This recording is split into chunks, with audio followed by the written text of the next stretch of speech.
Bawal na bang mag-travel kapag nagda-dialysis?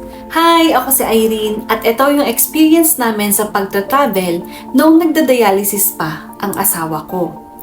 Noong una, akala talaga namin hanggang hospital na lang iikot ang mundo namin.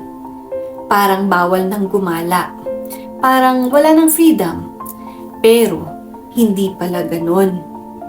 Pwede pa rin palang gumala or mag-travel ang isang dialysis patient. Basta may tamang plano. Pwede kang magpa-schedule sa ibang dialysis center na pupuntahan mo. At kailangan maayos ang timing ng sessions mo. Sa experience namin ng asawa ko, tinataon talaga namin gumala kapag wala siyang dialysis. At umuwi naman kami bago ang next session niya. Dahil minsan, kailangan din naman nating huminga, di ba? At pansamantalang makalimot sa mga pinagdadaanan natin. Kaya importante din ang paglabas-labas. Hindi ibig sabihin ng dialysis, tapos na yung buhay mo. Pwede pa rin gumala, pwede pa rin mag-enjoy. Kailangan lang mas planado.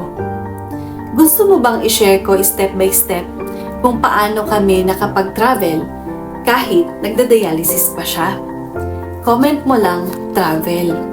At sa next video natin, pag-usapan naman natin kung habang buhay ba ang pagda-dialysis.